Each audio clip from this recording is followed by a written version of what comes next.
Hello and welcome to the AVForums podcast for the 26th of November 2014, and joining me on this edition are news editor Mark Hodgkinson. Great Scott! Games editor Mark Botwright. My density has brought me to you. And audio reviewer Ed Selly. So you're my Uncle Joey. Better get used to these bars, kid.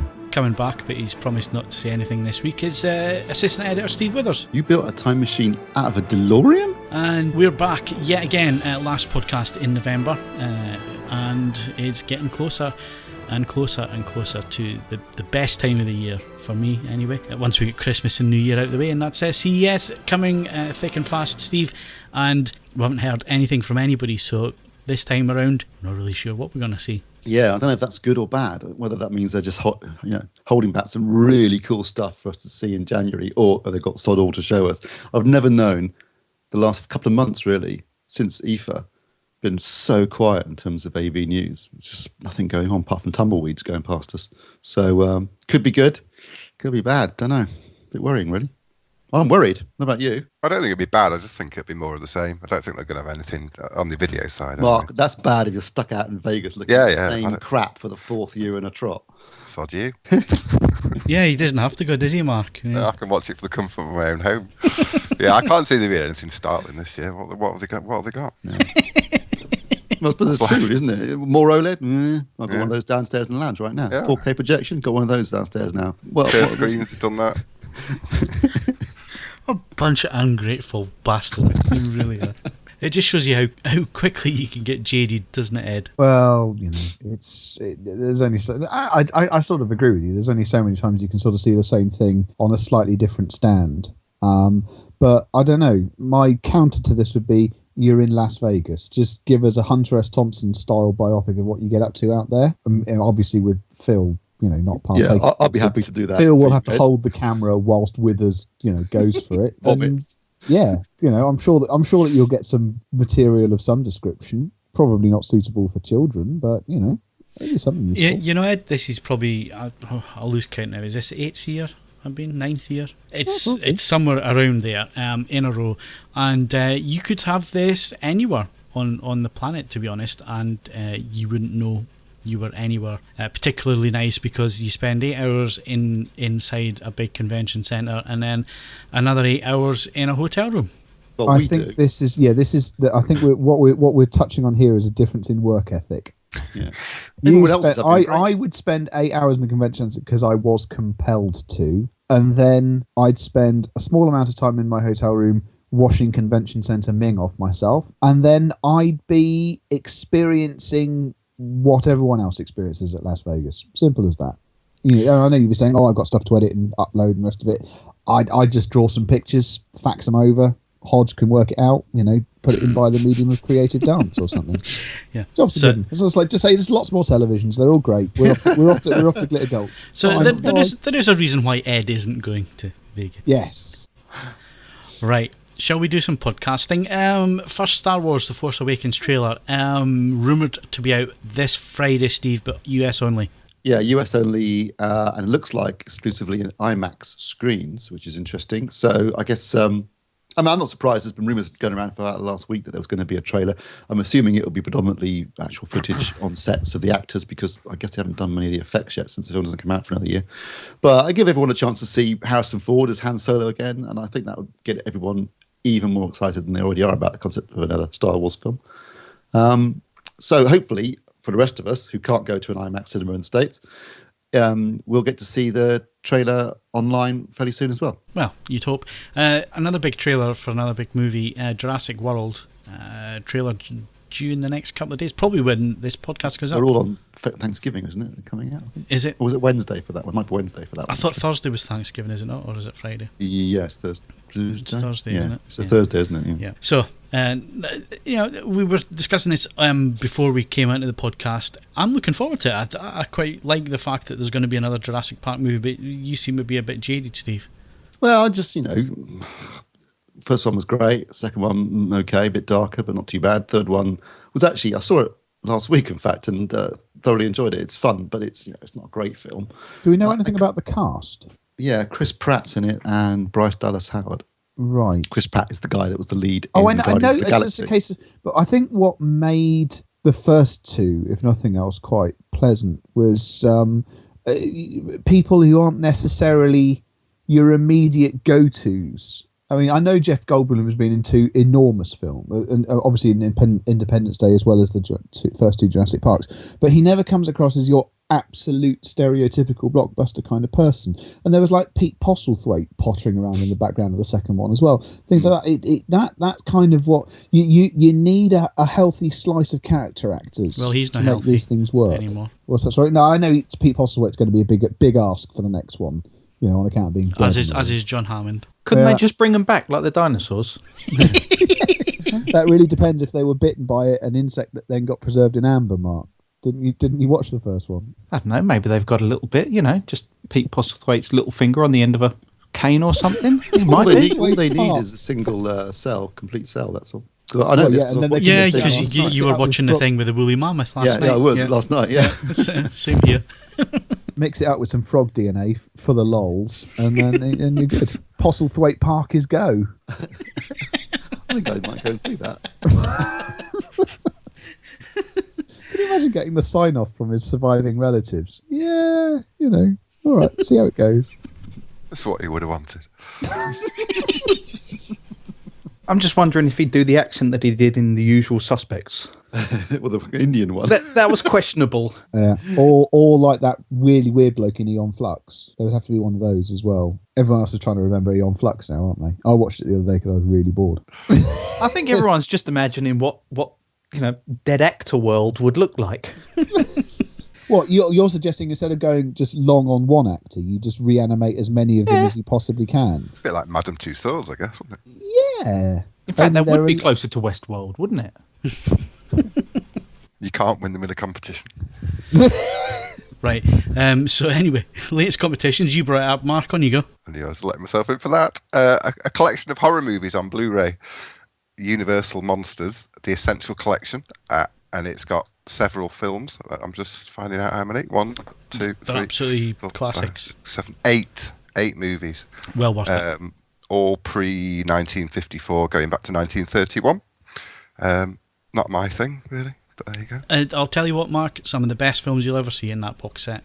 Creature from the Black Lagoon is ace. Original By which Dracula. I mean it's dreadful, but it's so dreadful. It's really, really, really good. Yeah. And the bloke nearly died in the suit as well.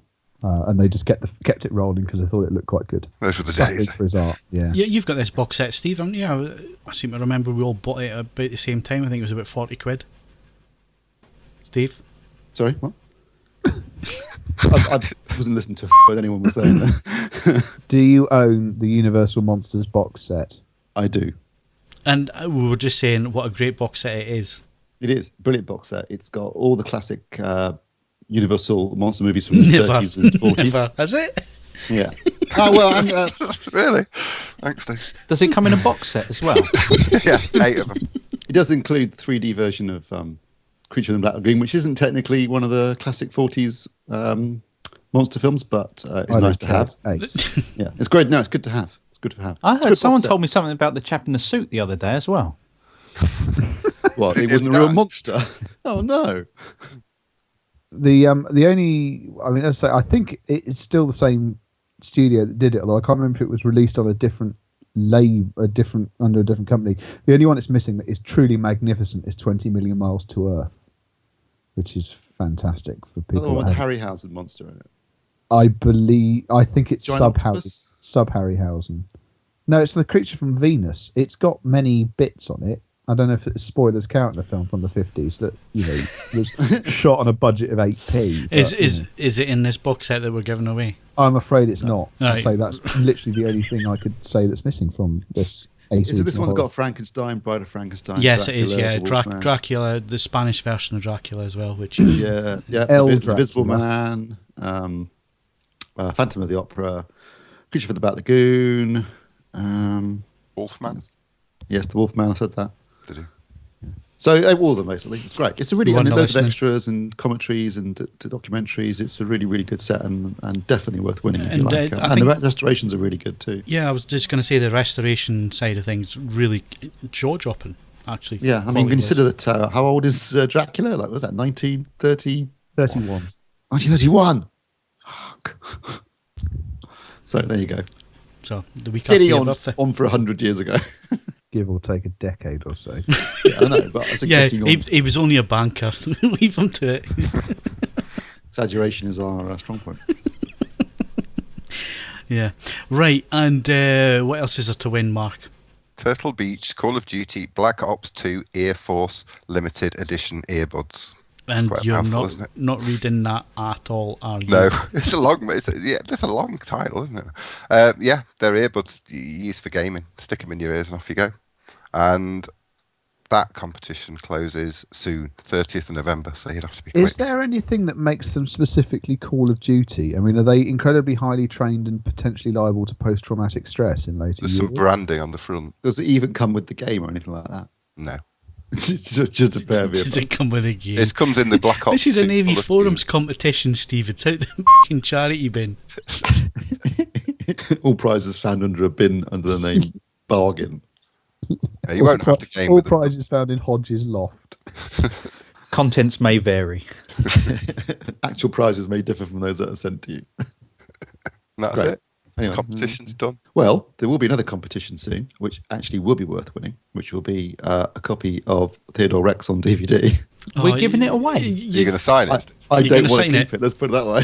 I think you should sign it with love from Steve Withers. I will sign it, and you have I don't know, we'll have to think of a competition for it. Like, if someone can come up with a reason why I don't burn it, then they can have it. Why would you not to burn get it really, the really best hot. movie that's ever been made on the history of movies? The very reason that its existence annoys Whoopi Goldberg would be reason not to burn it. Just for the record, I have ordered it, but it hasn't arrived yet. But when it does, I will watch it, unfortunately. Whoever sold it is probably having difficulty passing with it. So, you know. Well, they do seem to be quite rare.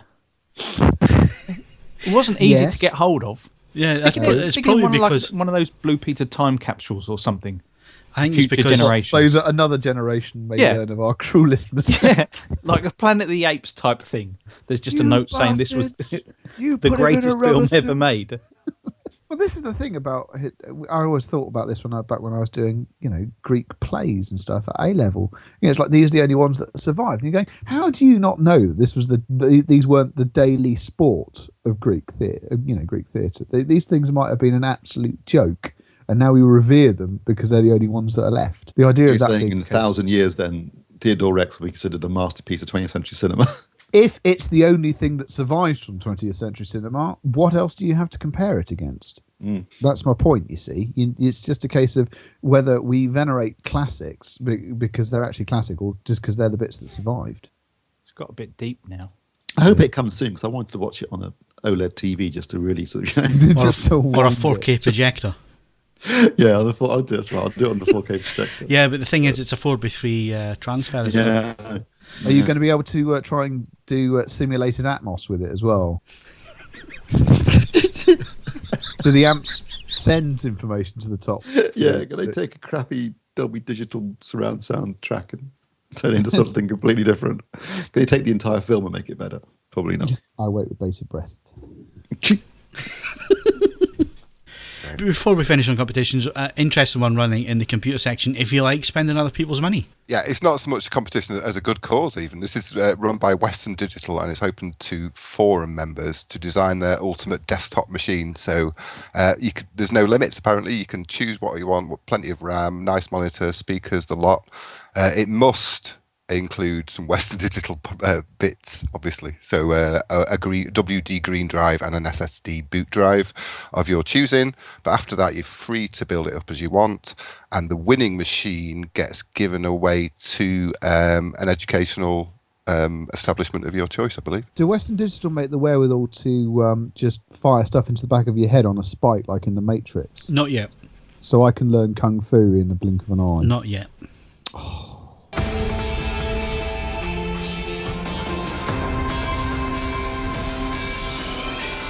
Let's do some hardware stuff. And Steve, you had the week off last week, and you conveniently timed that with the delivery of a Sony VW300 and an OLED TV. Yeah, okay. That was total coincidence. There was no planning at all involved in that. But it was a happy coincidence for me that I got to spend a week with with an OLED telly in the lounge and a 4K projector in the home cinema. Well, I mean, we've talked about OLED a lot in the past and quite recently too, actually, because I was at LG only a couple of months ago. It's awesome. The picture quality is stunning. There's no question OLED's the future if more people were prepared to make them, or maybe if LG could just ship them out cheaply enough, which I've got to say, since you asked me that question this morning, Phil, I thought this TV was retailing for like $3,999, I think is what its list price is, but it's already available in Currys for £1,999. That's for a 55-inch Full HD OLED TV with WebOS, curved screen, new stand. I'm thinking quite tempting, actually, because I tell you, for a week of this TV, I haven't once thought about, the Kuro or anything like that. It's been a fantastic picture all around, stunning to look at. Watching things like Life Story, the latest Attenborough documentary series on BBC One on Thursday nights, which has got some truly stunning photography in it. Just look absolutely gorgeous on this TV. Okay, I'm going to throw two questions at you because this is how this thing works, right? It's 1080 only, so it's old-fashioned. Yep. And it's 1080p, and if you can find some 4K content to watch on it other than two things on Netflix, I'll give you a medal. And the other one is obviously OLED. It's sample and hold technology, same as LCD. So what's it like motion-wise? Well, I think motion's great on it. I mean, it's certainly watching Blu-rays, motion's fantastic. I've watched the England game in the week on it, and some of the England game. Yeah, there wasn't much motion in that. Yeah, I was going to say, I watched a bit of the England game. Often the ones in Blu-ray. And, I don't know why people, moan about motion handling. I think the motion handling on it is great. I can't say that I sat there and thought, that doesn't look as good as the Kuro, for example, which is the normal TV that's up there. At no point did I ever think that motion doesn't look right. So I think there's people out there that seem to be utterly obsessed with motion handling and judder and things like this. And maybe they're seeing something I'm not. Maybe their eyes are more sensitive to it.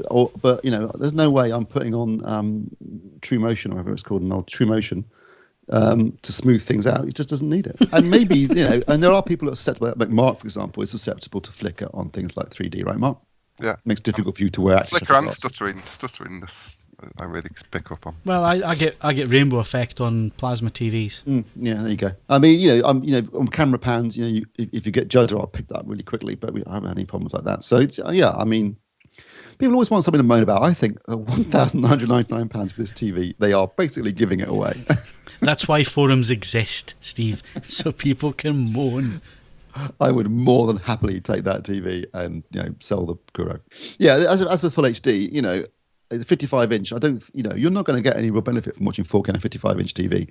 4K projection, yeah, absolutely. I was watching some 4K stuff in the cinema on a media drive that Sony sent with the projector itself, and that looked absolutely stunning. You're thinking, God, yeah, this is incredible. But on a 55-inch TV, it's pointless. So, and you're not going to have much in the way of 4K content for at least another couple of years. So, really, for $2,000, just under $2,000, Full HD OLED, bring it on.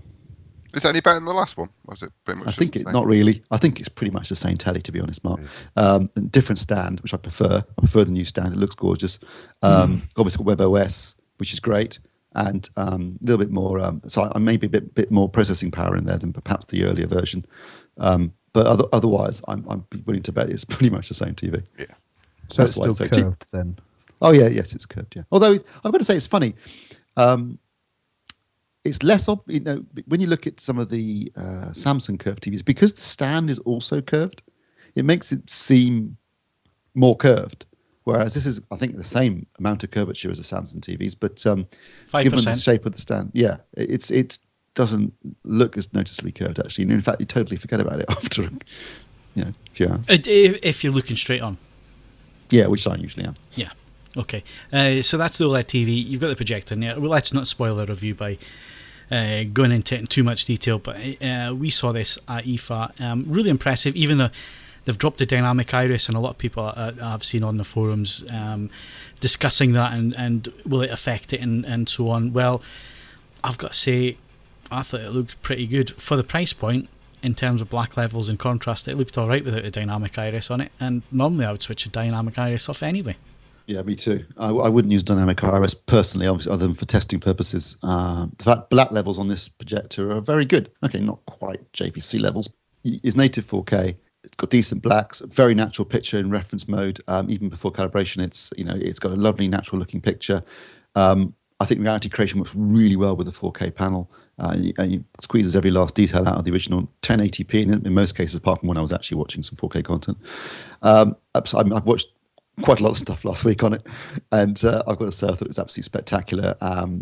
For 5,800 quid, it's a real, I know it sounds like a strange thing to say, but to me, I think that's a bit of a bargain. I guess the only thing that is missing that could have been there was the manual iris control. Yeah, it doesn't have a manual iris control. But again, so effectively, it's always fully open. So you're getting a very bright image on what isn't it? I mean, this was a brand new projector with no 0 hours on the bulb when it arrived, so it's very bright. But it still had good blacks. I know how the blacks look on the JVC, for example. So I had a direct comparison with that, and I thought it was a really stellar performance from that projector. I think Sony are getting really good at making projectors at the moment, and whether or not how they're hitting some of these price points is another issue entirely. But certainly in terms of performance, you can't fault it. And the only thing I missed personally that's not on this one that is on the VW 500 is it doesn't have a lens memory feature. But otherwise, absolutely stellar performance. So would you go for the VW 300 or the X500? I'd go for the VW 300. Really? Okay. Even though you just said about the OLED stuff that there's no 4K material and blah, blah. Yeah, well, no, but I did also say that if you're going to go 4K, projection's the way. Right, okay. Let's move on. Let's talk a little bit about some music. This one is probably not going to be up Ed Street here because we're going to talk about Apple and Beats. Well, I'm the one that suggested it for the podcast. Okay, well, knock yourself out then, Ed. Well, this is a big deal. Not necessarily for the same reasons that the Tidal service that I just reviewed is a big deal. I mean, that's pushing a quality angle. This is the decision that the claim that Apple is going to use the Beats music service with a little bit of rebranding here and rebranding there to essentially push their equivalent of an on-demand service using the iTunes library. And essentially, as with any U2 album, the idea is that it will simply appear automatically in an upcoming software update. And just go from there. I'm sure that there will be ways and means of making this intrinsically disappointing. That seems to be sort of the way that software updates. And I don't want to single out Apple here. I would say software updates for me, full stop, over the last 6 months have not rendered any improvement to how things work, but they have generally managed to screw something up royally. So we'll see if that functions. The kicker here is ultimately if it goes onto every single iOS device and it does have access to the full iTunes catalog, which, let's face it, has licensed things that most other on-demand services cannot, that promises to shake up the category quite significantly. I don't know. I mean, obviously at the moment there are huge gaps in this, like pricing and other things that allow, and what sort of quality it's going to stream in that would allow us to make a more objective judgment. But I think it's worth flagging up simply because it's going to be very, very, very accessible to a large number of people, and quite what effect the arrival of a player this big in the on-demand music service category is going to have. It's going to be significant, I suspect. So what is Beats music streaming service then? Well, as I understand it, it is what it says on the tin. It's been something that prior to the takeover of Beats by Apple, or merger, or however you want to phrase it, it was a completely separate service. And I'm not 100% sure it was actually available in the UK. That's something that I'm afraid I neglected to check whilst I was, busy depooing my son. But essentially, I think the idea here is that this is going to be a much wider rollout. Some rebranding will occur. It won't necessarily come in under the Beats label, but it may be just a quick way of bolting an on-demand portal onto the iTunes library, and then, as I say, making it available via update to all Apple devices. We'll see how that goes. I suppose it's a bit like Google and YouTube. Every Google device comes preloaded with YouTube, and yes, obviously it's become the de facto video source. And every Apple device has come with this. It's going to make a huge impact, like you say. Yeah, I mean, it follows on, as pointed out, that actual sales of music on the iTunes Store have been declining in recent months.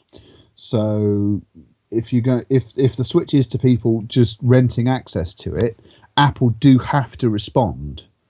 And my suggestion is that they have to do it fairly well, because if we ignore Tidal and Qobuz and the lossless streaming services as being slightly different, pushing to a different clientele, Spotify and Deezer and companies like that, their tablet and iPhone and iPod integration is really, really, really good. So, I mean, I'm sure that Apple will have a couple of advantages, being as they are Apple, but nonetheless, they are going to have to be pretty slick from the outset to be worth switching over to. Was there any suggestion about? Sorry, I've not had a chance to read this. A suggestion about a ad-free services and non-ad services? Nothing as yet.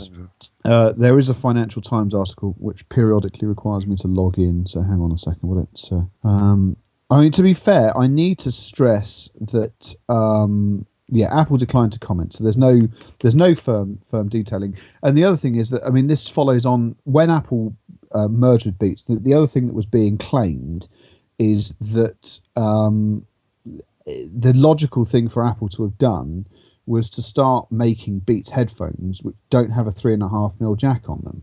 They've got a Lightning connector, because if you send audio via Lightning, which is, as you know, it's very easy to do, you can then build in much superior call integration, notification integration, volume, dynamic EQ. You can do all manner of things that would basically, it would give you a completed a partnership which you just couldn't match with a third party pair of earphones and headphones. So yeah, that would be potentially worth. I mean, it's going to be interesting, but obviously nothing's come of that yet. So this could all be, pissing in the wind. But equally, with sales on the slide, I think Apple have to do something. Okay, so it'll be interesting to see how this moves forward. And wrapping up on hardware, Black Friday is this Friday. Was always an American thing. Is now, like everything else is American, has invaded this country, as has Cyber Monday. So what's next? Do we start Thanksgiving? Grey Thursday. You forgot Grey Thursday, which is a thing. Is that a thing? What the hell is Grey? Yeah, it's the thing. Late on Thanksgiving night, the retailers open the Black Friday deals at about 10 p.m. So it's Grey Thursday for a couple of hours, and then into Black Friday, and then Cyber Monday after. I noticed this weekend in the supplementary sections of the Saturday and Sunday papers, there was like recipes for Thanksgiving and this sort of stuff, and I did feel like saying, but we're not American. We don't celebrate Thanksgiving, and we're never going to. I guess you got Amazon to blame, haven't you, really? Since they've become popular in this country, they've kind of sneaked Black Friday in through the back door. I guess it's a good thing if you've got some Christmas presents to buy and you see something you particularly think's a good deal. But I don't know. You look at the kind of level that they do it in the States, and then what they're kind of trying to put in over here. It really is the kind of poor relation. Yeah, well, people get killed in the States. Black Friday. I know, but I wouldn't mind that if I got a good TV. A good bargain, yeah. But the stuff that over here, they kind of, publicise it. There'll be, kind of lightning deals and this kind of thing. And it's usually kind of, £5 off something that you can pick up as a loss leader in a supermarket or something. It really is. A lot of the stuff is quite poor. We've got the marketing terms, but we don't have the same level of sales anywhere near. Yeah, they always show the same footage every year, and it's always of the 80s when it was what was the horrible looking toys? What were they called again? The Cabbage Patch Kids. That's it. And they show the footage of the Black Friday opening for that, because that was the big present that year or whatever. And you see these middle-aged women fist fighting, and knocking each other out over these toys. It's unbelievable. You think about it, it's just a toy. By the way, if anyone listening can get hold of a Stretchkin unicorn, please contact me. On that subject. I've got this to look forward to. For $13.99 RRP, and it's on Amazon for about 60 quid at the minute. Of course, my daughter's asked for one. Stretchkin unicorn. It's crap as well, I wouldn't mind. It's just a toy you stretch. Is it? Oh, like the kind of Mr. Stretch doll thing? Yeah, well, they were good, obviously, because they were wrestlers. This is a unicorn. Stretch Armstrong, you mean, don't you? Yeah. It's not. It's like that, but a unicorn. It'll never beat Tracy Island. No, Tracy Island was. I mean, obviously, this problem would be solved if Blue Peter suddenly tells you how to make one, won't it? So. Are we now reminiscing on toys from yesteryear? Why not? Well, I'll be honest. I preferred the battle-scarred He-Man figures. If anyone remembers them. What do you mean battle-scarred? They had a little kind of roll in their chest, which had you could kind of spin it round. So you'd kind of spin it round, and so it looked like their armor was normal. Then you'd hit them with a sword, and then it would just kind of then the spring would spin it round, then it would have a big scar on it. I think I was a bit old by the time He-Man came around. I was into BMXing by then, I think. On the subject of things which span around, do you remember that there were like matchbox-sized cars, and they had rotating panels, so it would spin, the door would rotate on its axis, so it would then spin around to show a dent or a damage thing or something like that. Yeah, that's basically the same principle. They're worth a fortune. Have you seen how much they go for? Because the thing is, the undamaged door was constantly under sort of tension and spring loading, and the moment the car had an impact as designed, the door switched over. So if you've got one which basically has had to have been stored in a disassembled condition, so that it hasn't actually worn out its springing, they're worth a lot of money. Yeah, but you see, everybody says that all the Star Wars toys that I had as a kid and all that, it'd be worth a fortune. Yeah, but I was a kid and I played with them and I took them out of the boxes. What kind of child with us would sit with toys in boxes and box them up thinking these are going to be worth a fortune? Well, thank you very much for your Christmas presents, Mother, but I shall be putting these away. They will appreciate in value. Yeah, well, the thing is, I had two brothers that I had to share everything with as well, so everything got knackered within a month after Christmas. Everything was broken. Well, in my day, Phil, I got a hoop and an orange and some nuts. Piece of coal. 1999 was the best Christmas ever. 1899. But talking about that, I did see on the Walmart on Twitter, they had a 2 feet wide Millennium Falcon for $50 and a 2 foot long X-Wing for $50 and I'm really tempted to buy them. You mean for use with the little figures, or as models of the? Oh, they were proper models with. They looked astonishingly good. For the money. Can you send me the link for that, Phil? Because I might be up for the Millennium Falcon.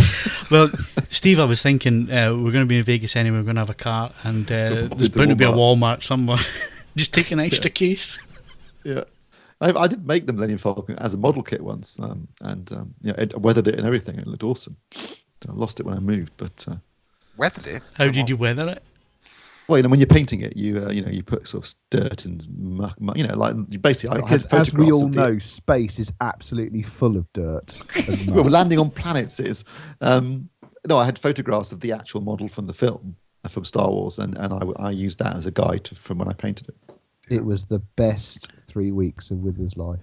Yeah. I once stuck a match to Buck Rogers' face. Why? The real actor? Burn gave him. Everyone used to do that with action action figures. Gerard? It wasn't him in person. It was the action figure. But it did give him a realistic battle look. Did you have the Wilma Deering action figure? Because I tell you, that was my first crush. Her and the Bionic Woman. No, I didn't. Yeah, Erin Gray. I don't want to Wilma hear Deering. about how you weathered that action figure.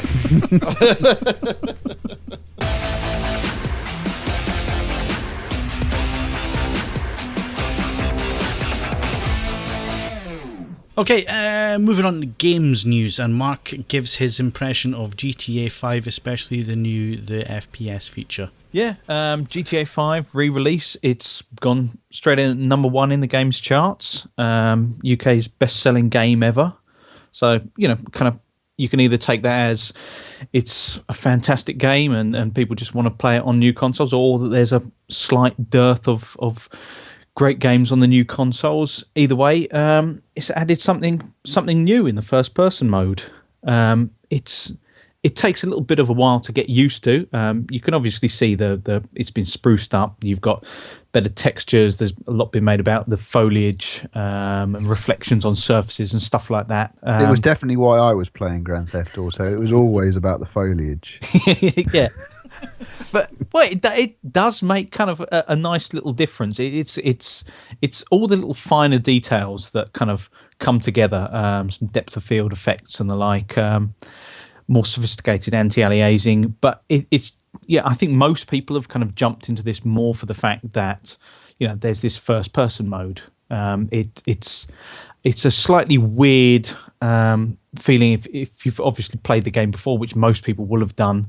To be seeing things from that point of view, you can widen. Sorry, Mark. Is it easy to switch between the two, between first and third person?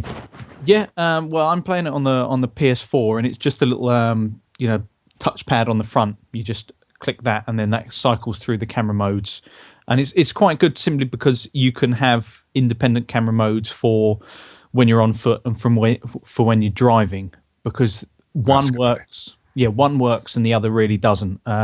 You can widen the field of view when you're walking, but it's far too narrow for driving. You can only really see through the windscreen. You can't see anything, no real peripheral vision, which just means that you get kind of broad-sided far too many times trying to go through crossings. Like playing GTA 3 the first time around. Yeah, exactly. It just seems a little bit weird. So it's always been the case of, for realistic, you'd want the kind of camera. People would put it right behind the car, but ultimately, if you want the kind of best view, you want the kind of as wide a view as possible and up a bit higher. I'm getting on with it. I haven't had that much time with it thus far, but it definitely seems like it's a bit more kind of visceral and shocking. There's something about the first person view. I'd always assumed that it was, perhaps it'd be the next logical step for the series, like the one from going from top down 2D to 3D. But there's something weird about it. There's something that kind of makes it, as I say, just that bit more shocking, kind of stamping on someone's head. Just now it feels wrong. I suppose it's because you don't have that distance to the character. I'll be interested to know whether Rockstar are planning on using this going forward for any kind of further games in the series, because I do think in a strange way it kind of highlights that you do need a certain level of detachment from what's going on screen for kind of Rockstar's violent satire to work, which when you're put right there and you're staring down the barrel of a gun and then you kind of shoot some poor shop assistant just to kind of get an extra $50 or something, as I say, it feels a bit more wrong. It feels a bit more of a heinous crime than it otherwise was. Well, frankly, I wasn't going to bother buying it, but you just sold me on it. I'm going to go and get it today. That's the thing, that kind of thing, it does sell, and that's kind of the appeal of the series. It's doing something wrong that is obviously wrong, and so you kind of want to jump into that.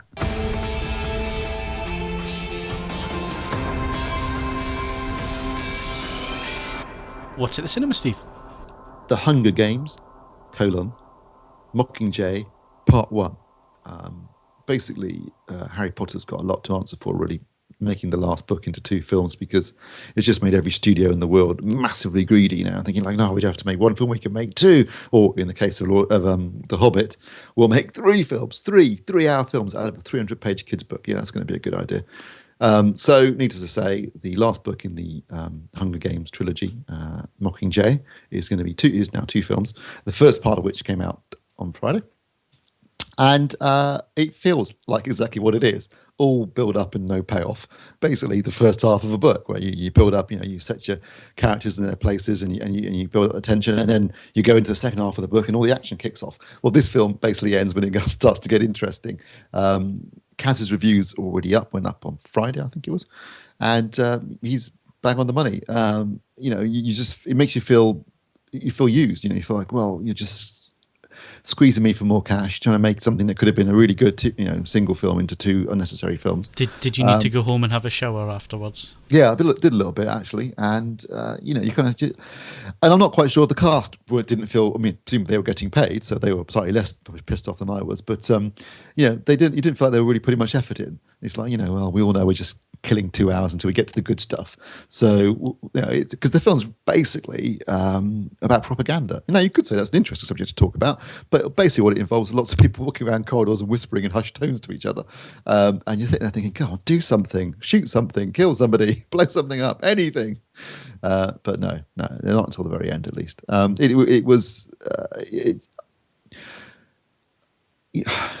you kind of think, well, it's You've greed, just given isn't up. it? You've just given up, haven't you? I've given up. Yeah, no, it's true. I mean, and the annoying thing, and this, I know Kaz feels the same way, is I really liked The Hunger Games, and I thought Catching Fire was really good. So this is just such a disappointment. So basically, don't bother going to see it at the cinema. Get it on Blu-ray next year when it comes out, and then watch that before you go and see the second part next November. Steve, Blu-ray's dead. We declared it last week. Yeah, when I you know were on you holiday. did, didn't you? Yeah, well, So- It'll be on all right, Netflix. watch It'll it on be on Netflix. Netflix. Yeah. It's on Netflix.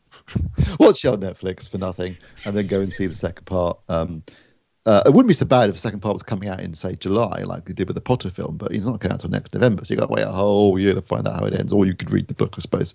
But I don't really want to read the book. They're doing the same thing with Divergent, or as my girlfriend keeps calling it, Detergent. Then there's Insurgent, and then there's a third book, and that's going to be 2 films as well, because they can't, they've got to squeeze a bit more money out of it. You've got The Hobbit coming out in 2 weeks' time, third film for that. I'm now up to date on that, by the way. Yep, well done. So that's 6 hours of your life you're not going to get back. Well, it wasn't the extended versions. I watched it on Netflix on a projector. It was actually really quite good quality, so I'm up to date anyway. I think the really sad thing about the Mockingjay film is that it's Philip Seymour Hoffman's last performance. I don't know. Hopefully, he shot his stuff for the second film, but even he felt like he was just treading water. He was really good in Catching Fire, but here you kind of feel like he's just they're just turning up, going through the motions, taking the check, and then sodding off. So don't give them any more of your money. Just watch it for free on a streaming service, probably Netflix. I think Kaz gave it 6 out of 10. That's been generous. 5. Okay. Right, Blu-ray's released for my next week. life. In Between Us 2, Planes 2, Fire and Rescue, and Hercules. Oh, sounds like a cracking bunch of discs to pick up there, Steve. Well, In Between Us 2, I saw it at cinema, and I thought it was terrible, so don't watch that, although it's made a boatload of money at the cinema. I think it's the most successful film in the UK so far this year. So there you go. But I thought it was just a major disappointment. I thought the first movie was really good. I thought the second one was a big disappointment. Planes 2, Fire and Rescue, I've not seen. So if you've got kids, maybe that'll be fine, Mark. No, it's rubbish. Hercules, sorry? It's rubbish, apparently. Yeah, okay. It's rubbish. There you go. That's Mark's quick review. And Hercules, even though it stars The Rock, I have not seen it because it looked crap in the trailers. Okay, so I was about to go to the cinema, believe it or not. And I'm trying to remember the last time I did go to the cinema. Did you go and see Interstellar? No, I didn't, because you told me not to. No, So- oh yeah, that's right. No, but I was about to go to the cinema. But one of the things in the back of my mind that keeps putting me off going to the cinema is the bloody price of the tickets, especially if you want to go and see an IMAX film. We've got an Odeon at IMAX. It's 10 minutes away from me here.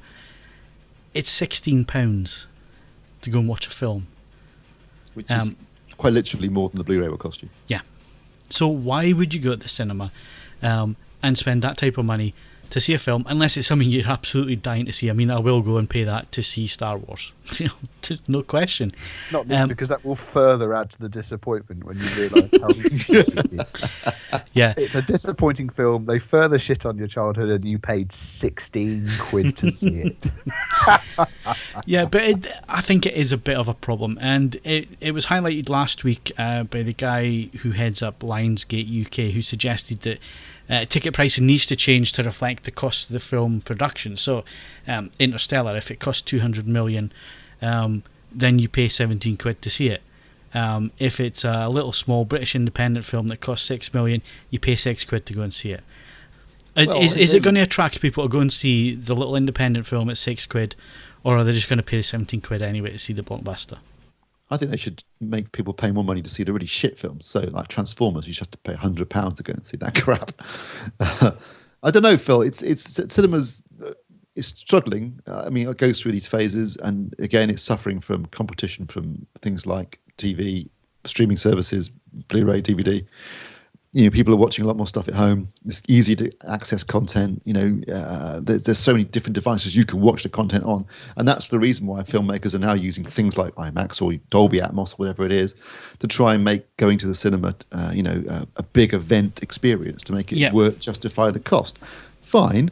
Okay, and I guess you could say if you want people to go and see a small budget independent, this week I'm going to go and see The Imitation Game, which I'm quite looking forward to, and also Mr. Turner, which I'm really looking forward to as well, which is Mike Leigh's new film about the artist Turner with Timothy Spall apparently giving a fantastic performance.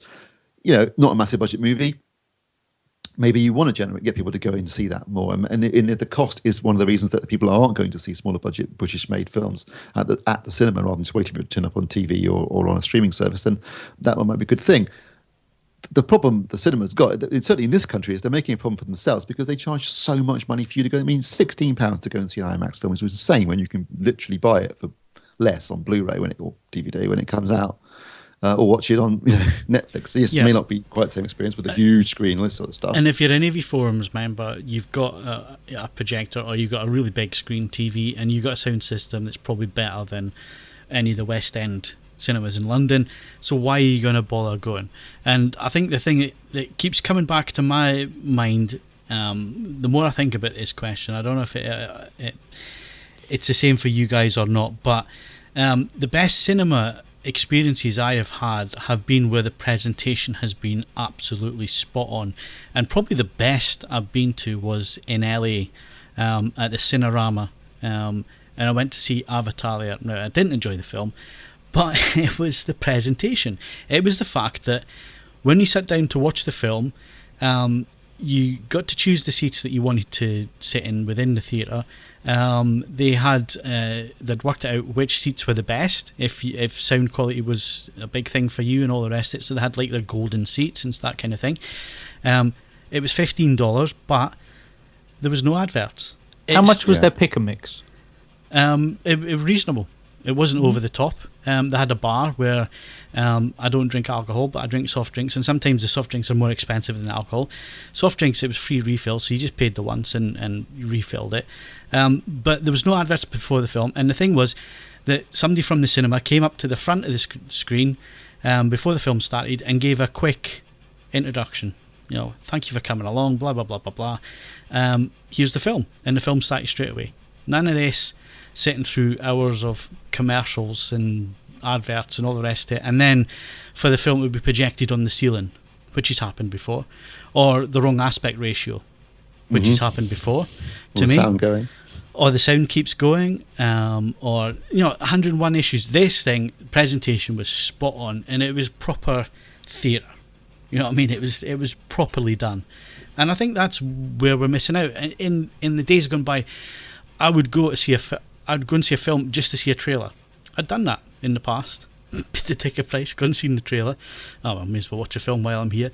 I've been in when I've had the big Dolby Digital trailers running or the THX trailers, and it all adds to the theatrical experience, how the film is presented. And nowadays, you go in, there's mobile phones switched on everywhere, people kicking the back of your seats, crunching on popcorn and all the rest of it.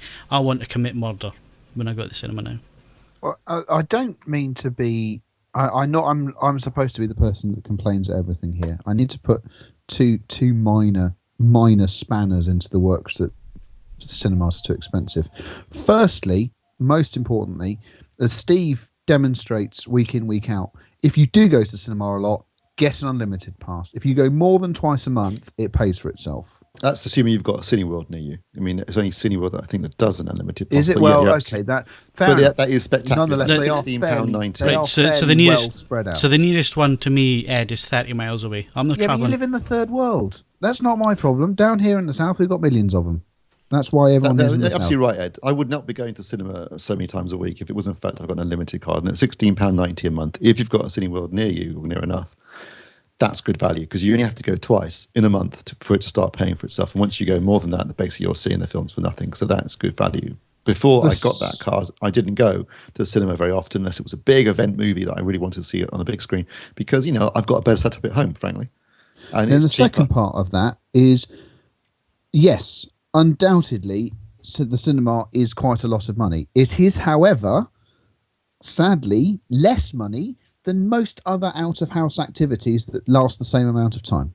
If you want to sit in a pub quietly, chatting to a mate, doing alternate rounds, you'll probably spend more than 16 quid.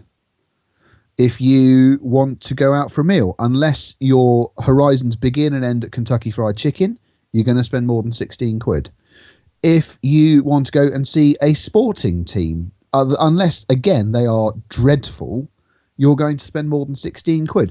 What we are looking at here is the thin end of pretty much every activity costing you a fortune, and then on top of that you've got the cost of going to and from it in the first place. I don't see why we're particularly singling out cinemas here. Everything is expensive. Because, well, the reason I was picking on cinema costs was because I happened to read an article at the weekend in The Guardian where one of the journalists had gone to see a movie in Dublin, at the Point in Dublin, and it was a midweek screening, but he worked out it cost him £4.60 to go to see that screening, £4.60. And if he'd gone to his local cinema for the same day at the same time for the same film, it would have cost him over £8. Then he started looking into costs of going into a West End, Leicester Square cinema like the Odeon or the Empire, £17.90 to go to cinema there, or if Phil wants to go and see it in IMAX, his local screen, £16. If you go to a cinema in central Paris on the Champs-Élysées, you will pay equivalent of £9.40 to go and see the same film. If you go to Times Square in New York, which, pretty expensive real estate too. You can't just say it's because, central London's really expensive, because so is central New York. £12.75 to go and see the same film. Berlin, central Berlin, £6.60 to see the same film. And Oslo, and given the Scandinavian countries are generally regarded as being expensive place to live because they have a lot of tax, but they also get paid a lot more money, £11.30. So it just goes to show you that we are being royally ripped off in this country on lots of levels, not just cinemas. I know it applies to just about everything, but that particularly brings home, and not just that. If you showed adverts before a screening in the US, Phil, like you were just saying, there would be a fucking riot. There would be. Americans, be Americans are quite happy to watch free television and put up with adverts because it is free. But if you just paid £10 to get into a screening, why the fuck am I sitting through adverts? I paid to sit here. I find that objectionable every time I go to the cinema. I say, why am I watching adverts? I don't mind watching trailers for films that are coming up, fine. But adverts, when I've just paid to be in here, is unacceptable in my opinion. If you did that in America, there would be a riot. And that's why they don't show adverts before films and screen, because you've paid to sit there. I've paid money. Why am I watching adverts? So I'm paying more money than anybody else. I'm sitting through adverts and I'm getting sold loads of shit at the same time. And also, if you happen to come late in the screening, or it's heavily booked, you could be right on the edge in what are generally referred to as the full house seats, where you can see Shaggle and hear Shaggle, and you're still paying £17.90. Now, they should at least tier the prices based upon what kind of angle you're looking at the screen from. It's one thing if you're in a sweet spot, which is where I always sit, or I refuse to go to the cinema. I mean, F12 and F13 are my local flicks. If I'm not in one of those two seats, I ain't going. But, if you're sat on the edge or right at the very front. Do you mark your territory? yeah, I've got a little name on the back of the seat now. But, all these things, it's just infuriating. And they wonder why people stop going to the cinema. Well, because you're ripping us off. That's why. People are stopping going to the cinema. And that's a big problem if you are a cinema chain and you're charging these type of money for people to go and see films. And if you are budgeting films at 200 million and 300 million, it's all going to come crashing down at some point because people are going to stop going. I've stopped going unless it's a big film. And I have some of the best facilities outside of London, probably like 10 minutes away. It was only built a couple of years ago. Probably one of the best facilities outside of London. I couldn't care less. Yeah, well, it's a bit different for me because any time I go to the cinema, it's always with the kids now. I never even think of going outside the house to watch a movie. You never go outside the house. That's pretty much it, yeah. That thing confused me before when Ed was on about other things to do outside the house. What are you talking about? No, he's right in that respect, though, because anything you do with a family event will cost you upwards of, it's £20 minimum for an hour or two. My local cinema is not too badly priced. It's an independent, and it costs, I think, £21, and that's the four of us in with a bag of sweets. So it's not too bad. But if we had to travel up to Manchester or to the bigger cinemas, it would be quite a considerable outlay. Plus, you've got to factor on travel and probably a meal and drinks and stuff on top. So it does become incredibly expensive. I say if we went up to the Cineworld in Didsbury, it would probably cost us the best part of £35 just for the movie, another £40 for the food, and a bit of petrol on top. We could go and buy a Roku for that and just sit back and watch Netflix. So it's expensive too. There's not enough at the cinema coming out that appeals to me to even justify me thinking about hopping on a train to Manchester and going to the Printworks, which is probably the best cinema close to me. So no, you don't want to watch my interest. Yeah, I do want to see turn a book into 2 movies you don't need. No, exactly. Yeah. Sorry. Yeah. Where, I mean, Milton Keynes, I think for the Cineworld, it works out as about £8, and you get your parking back if you present the ticket stub when you buy the ticket, which is quite handy as well. So I don't think that's unreasonably. Do you get your money back if it's Transformers? Pass. You do get your money back if it's the mother and baby showing, and they show babies dying. You do get a refund for that. You mean was it Labour Day or whatever? Labor Day, yeah. The only thing that kind of annoyed me last time I went to the cinema was no one checked my ticket. So you didn't have to bother buying one if you needn't. No, but the problem was it's got the machines outside where you can kind of book the ticket and you can, buy it, and then you go in and then there was no one on the door. It just annoyed me that I paid for it. Is that it? Yeah, that's it, basically. My issue, though, it probably goes back to the previews, that kind of thing, the adverts, which is, I've got to say, if I get there early, then I feel fatigued by the time the film started. I kind of start to feel that little bit tetchy. Once you get kind of an hour into the film, you've been there for 90 minutes. And you kind of, if it's slow going or everything, then just seems to kind of vaguely annoy me. I'd like to be able to know the film's starting exactly at this time. I can walk in 5 minutes. That's it. I don't need to get acclimatized to it or anything like that. Just drop the lights when it's time, and I can be checking my phone before then. That's all I want to go. I just want that kind of 90-minute to 2-hour window where I know that I have to be there, and then I'm out. Yeah, that's particularly galling when you've got kids who've got shorter attention spans and ants in their pants and stuff. Those adverts took 15-20 minutes at the start. Really, what do you mean, kids? Annoying. Kids just having shorter attention spans. Yeah. Yes, the worst I ever saw was, and it was King Kong, which is 3 hours long. 30 minutes of adverts before a 3-hour movie. You mean 30 minutes including the trailers? No, that was 30 minutes of adverts before the trailers. Yeah, see, the reason that they're doing that is because it's a 3-hour movie, so they get less showings per day. Yeah. So they bump up the advertising space to pay for it. See, I think that does end up just kind of having a knock-on effect on how people view the longer films. I mean, I can remember going to see Gladiator with a group of friends and coming out, and I didn't know that he died. I'd switched off. I'd either dozed off or something towards the end because I had no idea what had happened. Spoiler. Yeah. Sorry about that. I was going to watch that tonight. I come with bad news about Oliver Reed. Oh. He is in a new Jurassic Park, though. Long Keith Postlethwaite. Yeah, and Yul Brynner. Now that's a film I definitely go and see. Right, I think we're getting a bit silly now, and I think that's a bit time for us to wrap up on this week's podcast. What are your views? Are you being ripped off at the cinema? Is it the adverts that get you goat like Steve? Is it the price that gets you goat like Steve? Is it the content that gets you goat like Steve? Then leave your comments under this podcast in the podcast forum, and it'll be interesting to see what you think. Are you being ripped off? Is it too expensive? Are you better getting the Blu-ray or even Netflix and watching it at home? Is it a better experience? So that's it for this week. My thanks to Steve Withers. My calculations are correct. When this baby hits 88 miles an hour, you're going to see some serious shit. Mark Botright. Why don't you make like a tree and get out of here? Mark Hodgkinson. Jesus, George. It was a wonder I was even born. And Ed Selly. You want a Pepsi, pal? You're going to pay for it. Don't forget, you can follow us on Twitter and Facebook, bookmark AVForums for latest reviews, news and video, and why not leave us a rating on iTunes if you enjoyed the show. I'm Phil Hinton, thanks very much for listening, and we'll see you again next Wednesday.